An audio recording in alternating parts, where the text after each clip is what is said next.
नमस्कार विद्यार्थी मित्रांनो, मी अमोल आगरकर इंजिनियर अमोल यूट्यूब चॅनलमध्ये पुन्हा एकदा तुमचे मनापासून स्वागत करतो। महापारेषण विद्युत सहाय्यक भरती आणि महावितरण विद्युत सहाय्यक भरती दोनही भरतीचा रिझल्ट आता आलेला आहे। त्यानंतर महापारेषणमध्ये बरेचसे विद्यार्थी जॉईन सुद्धा झालेले आहे आणि रिसेंटली महावितरणचा जो रिझल्ट आलेला आहे त्यानंतर आपला पुढली प्रोसेस होणार आहे, डॉक्युमेंट व्हेरिफिकेशन वगैरे पुढे होणार आहे। पुढच्या 10 ते 15 दिवसांमध्ये डॉक्युमेंट व्हेरिफिकेशन होऊन जाईल, नंतर एकाच महिन्यानंतर तुमचं जॉईनिंग सुद्धा होऊन जाईल। कारण की महावितरण सध्या म्हणजे घाईमध्ये आहे, कारण की त्यांनी जे ऑलरेडी जे विद्युत सहाय्यक किंवा टेक्निशियन होते त्यांचे ट्रान्सफर ऑलरेडी प्रोसेस झालेले आहे। त्यांचे ट्रान्सफरची प्रोसेस आहे, आपण जसं अपडेट दिलं होतं मागे एका व्हिडिओमध्ये त्यानुसार त्यांचे ट्रान्सफर वगैरे झालेले आहेत। ठीक आहे, त्याच्यामुळे आता त्यांची जी वॅकंट पोझिशन आहे तिथे तुम्हाला ते पोस्टिंग देणार आहे। ठीक आहे, बऱ्याचशा विद्यार्थ्यांचा असा प्रश्न होता की सर आता आम्ही महावितरणमध्ये आम्हाला महापारेषण जॉईन करायचं आहे किंवा स्विच करायचं आहे किंवा इथे रिझाईन करून तिथे जायचं आहे, तर कोणतं चांगलं आहे, महापारेषण चांगलं आहे की महावितरण चांगलं आहे? कारण की बरेचसे विद्यार्थी म्हणजे साधारण 1700-1800 ते 2000च्या घरामध्ये असे विद्यार्थी आहे ज्यांचं पारेषणमध्ये सुद्धा सिलेक्शन झालेलं होतं आणि वितरणमध्ये सुद्धा सिलेक्शन झालेलं आहे। तर मित्रांनो, महापारेषण जे काही विद्यार्थी मित्र आता जॉईन झालेलं असेल तर महापारेषण हे बघा, दोन्ही याचे मी चांगले आणि वाईट दोन्ही पॉईंट सांगणार आहे। ठीक आहे, त्याच्यामुळे व्हिडिओ लक्षपूर्वक नीट ऐका जेणेकरून तुम्हाला डिसिजन घ्यायला बरं होईल। की महापारेषण एक सगळ्यात बेसिक डिफरन्स महापारेषण महावितरणमधला हा आहे की महावितरणमध्ये पब्लिक कॉन्टॅक्ट येतो, जे काही तुम्हाला फोन कॉल्स येतात किंवा ब्रेकडाऊन असतात तर त्याचा तुम्हाला फोन कॉल्स येतो आणि तुमची ड्युटी ही 24/7 म्हणजे 24 तास आणि 7ही दिवस राहते। तसं महापारेषणमध्ये नाही आहे। महापारेषणमध्ये पब्लिक कॉन्टॅक्ट हा नाहीच्या बरोबर आहे, आला तर थोडा 10-20% येतो, कारण की तुम्हाला सबस्टेशनमध्ये कॉल येतात ते कधी कधी तुम्हाला रिसीव्ह करावं लागतात। तुमचं ते ड्युटी नसते पण कधी कधी रिसीव्ह करावं लागतं, तेवढंच फक्त राहते। आणि महापारेषणमध्ये कसं असते की तुम्हाला 132 kV 200 kV 220 kV असं सबस्टेशन एकदा दिलेलं राहते आणि तिथे तुम्हाला काय असते की त्या यार्डमध्ये किंवा ते जे सबस्टेशन आहे तेवढंच फक्त तुमचा एरिया राहतो, त्याच्या बाहेर तुम्हाला काम करायचं नसते किंवा पब्लिकशी तुमचा डायरेक्ट कॉन्टॅक्ट येत नाही। सबस्टेशनमधलं जे मेंटेनन्स आहे, ऑपरेटिंग आहे, जे काय आपले इक्विपमेंट असतात त्याचं फक्त तुम्हाला लक्ष द्यावं लागते आणि ते ऑपरेट करावं लागते। आणि सध्या तरी तुम्हाला विद्युत सहाय्यक म्हणून फक्त असिस्टंट किंवा सहाय्यकचं फक्त काम आहे, तुम्हाला डायरेक्टली काम करायचं काम पडणार नाही। तेच वितरणमध्ये तसं नाही आहे। वितरणमध्ये तुम्हाला तुमचा एरिया दिला राहतो, ते काही तुमच्या एरियामध्ये जे तुमचे इंचार्ज तुम्हाला सांगतील तो तुमचा एरिया राहतो। 3-4 गावंसुद्धा राहतात आणि 3-4 गावं तुम्हाला दिलेले राहतात किंवा 2-3 गावंसुद्धा राहू शकतात। त्यानुसार तुम्हाला त्या गावाचं जे काही तुमचं जे किलोमीटरप्रमाणे जे काही असतं तेवढं फक्त तुम्हाला त्याची देखभाल, मेंटेनन्स, ऑपरेटिंग वगैरे सगळं करावं लागतं। ठीक आहे, आणि वितरणमध्ये कसं असतं की वितरणमध्ये पब्लिक कॉन्टॅक्ट असल्यामुळे बरेचसे असे वाईट अनुभव, निगेटिव्ह अनुभव तुम्हाला येतात आणि काम करणं कठीण होऊन जाते। मित्रांनो, काम करणं खूप कठीण होते, खूप हेक्टिक होते। 24/7 म्हणजे तुम्हाला 24ही तास म्हणजे तुम्ही जरी ड्युटी केली सकाळी 9 ते संध्याकाळी 6 पर्यंत तरी 7 वाजता, 8 वाजता, रात्री 10 वाजता, 12 वाजता कधी पण तुम्हाला काम पडू शकते आणि तेव्हा तुम्हाला जावं लागू शकते। हा वितरणचा एक ड्रॉबॅक आहे असं म्हणू शकतो आपण, कारण की तुम्हाला पर्सनल लाईफ, फॅमिली लाईफ किंवा तुम्ही असं सुट्टी घेऊन बाहेर गेले तरी तुम्हाला कॉल येतात। ठीक आहे, हा वितरणचा एक ड्रॉबॅक आहे। आणि पारेषणमध्ये तसं नाही आहे, तुमचं शिफ्टमध्ये ड्युटी राहते, कधी कधी जनरलसुद्धा राहते। तुमची शिफ्ट झाली, तुम्ही घरी गेले आणि हँडओव्हर केला चार्ज की तुमच्याकडे काहीच असे कॉल वगैरे येत नाही।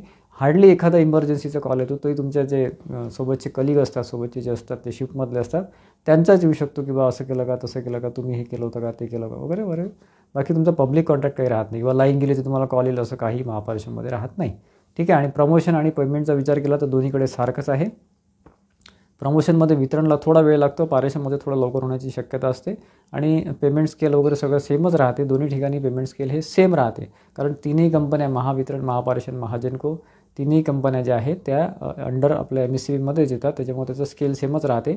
सध्या तुम्ही जॉईन कराल तेव्हा जे काय त्याचं 3 वर्षाचं स्केल आहे ते लागेल आणि जेव्हा तुम्ही आता परमनंट व्हाल 3 वर्षानंतर 99% जे एम्प्लॉई आहेत ते सगळे परमनंट होतात, विद्युत सहाय्यकचे टेक्निशियन होतात। एखादा पर्सेंटेज फक्त थोडासा रिजेक्ट होतो किंवा त्याला बाहेर काढतात आणि 3 वर्षानंतर तुम्हाला ते स्केल लागू पडते। सध्या साधारण 45 ते 50च्या घरामध्ये स्केल आहे। जेव्हा तुम्ही परमनंट व्हाल तोपर्यंत तुमचं स्केल साधारण 60 ते 65च्या घरामध्ये आरामात जाते आणि बाकी फॅसिलिटीज पण आहे, DA, HRA वगैरे सगळं लागू पडते। तर मित्रांनो, महापारेषणमध्ये तुम्हाला सबस्टेशनमध्ये काम करायचं आहे, त्याच्या बाहेर काम करायचं नाही आहे। इक्विपमेंट असतात आपले, ते फक्त त्याचं ऑपरेटिंग आणि मेंटेनन्स हे 2 तुमच्याकडे सेक्शन राहतात किंवा राहू शकतात। या व्यतिरिक्त जर त्यांनी तुम्हाला सबस्टेशन दिलं नाही तर ते तुमचं जे काय सर्कल झोनमध्ये सुद्धा तुम्हाला ते ठेवू शकतात, परंतु डिपेंड्स ऑन युअर इंचार्ज जे असतात त्यांच्यावरती डिपेंड राहते, मग तुम्हाला ऑफिशियल कामं करावं लागतात। तसंच तुमचं वितरणमध्ये आहे। वितरणमध्ये तुम्हाला एकतर ते फील्ड जॉब देतात, शक्यतोवर फील्ड जॉबच देतात आणि मुलींना कधी कधी ऑफिससुद्धा देऊ शकतात, सब डिव्हिजन किंवा डिव्हिजन वगैरे, ठीक आहे. डिव्हिजन सब डिव्हिजनला तुम्हाला ते पुट करतात किंवा तिथे तुम्हाला ते पोस्टिंग देतात, तिथे तुम्हाला ते सुद्धा काम करावं लागू शकते. माझं जर मत विचाराल, माझं जर ओपिनियन विचाराल तर तुम्हाला महावितरणमध्ये जास्त त्रास आहे. तुम्हाला जास्तीत जास्त तिथे ड्युटी अवर्ससुद्धा आहे आणि तेवढंच तुम्ही समजा तिथे तुम्हाला फिरावंसुद्धा लागू शकते. वसुली पण असते, वसुलीचा हा खूप मोठा टेन्शन असते, ते सुद्धा टार्गेट आहे. नंतर इलेक्ट्रिकलच्या दृष्टीने सुद्धा थोडंसं रिस्की जॉब आहे महावितरणचा, म्हणजे ॲक्सिडेंटच्या दृष्टीने किंवा काही शॉक लागणं वगैरे या दृष्टीने डायरेक्ट तुम्हाला काम करावं लागते. तसंच महापारेषणमध्ये सुद्धा आहे, परंतु तिथे आपलं यार्ड तेवढंच राहते जेव्हा आपल्याला सगळं माहीत राहते. परंतु इथे असं नाही आहे. 5 किलोमीटर, 10 किलोमीटर, 20 किलोमीटर इथे कुठे काय झालं आहे ते तुम्हाला सगळं लक्ष देऊन काम करावं लागते. बऱ्याचशा गोष्टी त्यामध्ये असतात. आणि पब्लिक कॉन्टॅक्ट म्हणजे कसं आहे की लाईन गेली की तुम्हाला कॉल, लाईन गेली की तुम्हाला कॉल, हे सुरू होऊन जाते तुमचं. म्हणजे तुम्हाला असं मानसिकदृष्ट्या तुम्ही कधी शांत राहू शकत नाही किंवा तुम्ही असं रिलॅक्स राहू शकत नाही. कधी तुम्हाला कॉल येतो आणि तर कधी तुम्हाला ते काम करावं लागतं, ठीक आहे. बाकी ते मेंटेनन्सवर आहे. मेंटेनन्स जर व्यवस्थित असलं तर कॉल जास्त येत नाही किंवा लाईन जास्त जात नाही, ठीक आहे. आणि वसुलीचं टेन्शन हे वेगळंच आहे. वसुलीचं सगळ्यात जास्त टेन्शन तर महावितरणमध्ये, महापारेषणमध्ये तो विषयच नाही आहे, लक्षात घ्या. त्यामुळे जे विद्यार्थी आता महावितरणमध्ये आहे त्यांना जर महापारेषण जॉईन करायचं असेल किंवा तुम्ही जॉईन करू इच्छित असाल तर तुम्हाला तिथे आधी रिलीव तुमचं जे काय आहे ते रिझाईन करावं लागेल महावितरणमध्ये. तुम्ही महापारेषण जॉईन करू शकता. तुम्ही टेक्निशियन असो की विद्युत सहाय्यक असो, तुम्हाला प्रॉपर रिझाईन करावं लागते. वन डे रिझाईन केलं तुम्ही तर तुम्हाला तिथे पेमेंट द्यावं लागते. एका महिन्याच्यावर पेमेंट द्यावं लागत नाही, 2-4 महिन्याचं वगैरे द्यावं लागत नाही. काही तसेसुद्धा मला प्रश्न होते. आणि टेक्निशियन असाल तर तुम्हाला नोटीस पिरियड द्यावं लागते. पण नाही दिलं तर वन डे रिझाईनमध्ये तुम्ही 1 महिन्याचं बेसिक पे करून तिथे तुम्ही देऊन डिव्हिजनला तुम्ही पारेषण जॉईन करू शकता. आणि सगळ्यात मोठा ॲडव्हान्टेज जर बघाल महावितरणचा तर तो असा आहे की महावितरणमध्ये तुमच्या घराजवळ, तुमच्या तालुक्यामध्ये तुम्हाला पोस्टिंग मिळते. हा जो डिफरन्स आहे हा मोठा डिफरन्स आहे की तुम्ही तालुक्यामध्ये म्हणजे आयुष्यभर तुम्ही 1-2 वर्ष जर बाहेर गेले मध्ये ट्रान्सफर 10, 15, 20 वर्षामध्ये तर किंवा एखाद्या वेळेसच तुम्हाला जावं लागते, 1-2 वर्ष बाहेर करावं लागते. अन्यथा तुम्ही आयुष्यभर तुमच्या एरियामध्ये, तुमच्या तालुक्यामध्ये, तुमच्या जिल्ह्यामध्ये राहू शकता. तिथेच तुमचं पूर्ण पोस्टिंग जाऊ शकते, ठीक आहे. परंतु पारेषणमध्ये तसं नाही आहे. पारेषणमध्ये तुम्हाला तुमच्या तालुक्यामध्ये जर मिळालं तर 2-4, 5-6 वर्षानंतर तुम्हाला दुसऱ्या तालुक्यामध्ये किंवा दुसऱ्या जिल्ह्यामध्ये सुद्धा जावं लागू शकते. तुम्ही एकदम घराजवळच राहाल असं काही नाही आहे, ठीक आहे. परंतु ज्यांना असं शांततेची ड्युटी पाहिजे, आपलं काम केलं, घरी गेलं, रिलॅक्स राहिलं किंवा तुम्हाला बाकीचा अभ्यास करायचा असेल, बाकी काही शिकायचं असेल तर त्यासाठी पारेषण बेस्ट आहे. वितरणमध्ये तसं नाही आहे. वितरणमध्ये तुम्ही रिकामे जरी असले, घरी जरी असले तरी तुमच्या डोक्यात तिथे टेन्शन कामाचं सुरू राहते, ठीक आहे. त्याच्यामुळे ते डिसिजन तुम्ही घ्या.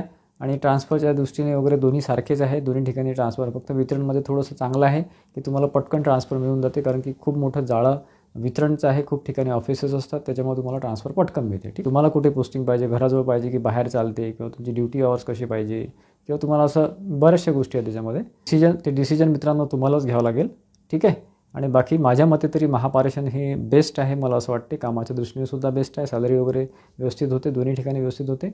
परंतु वितरणमध्ये थोडासा हेडेक जास्त आहे, ते तुम्ही डिसाईड करू शकता. बाकी वितरणमध्ये ज्यांचं सिलेक्शन झालं आहे, महापारेषणमध्ये ज्यांचं झालेलं नाही आहे, त्यांनी वितरणवर फोकस करा. वितरणसुद्धा चांगलं आहे, असं नाही की ते वाईट आहे. ते चांगलं आहे, फक्त बऱ्याचशा गोष्टी मॅनेज करावं लागतात, बऱ्याचशा गोष्टी ॲडजस्ट करावं लागतात. वितरणसुद्धा चांगलं आहे. तर आशा करतो मित्रांनो की बऱ्यापैकी तुम्हाला मी माझ्या अनुभवावरून सांगायचा प्रयत्न केला. बाकी डिसिजन तुम्ही घ्या.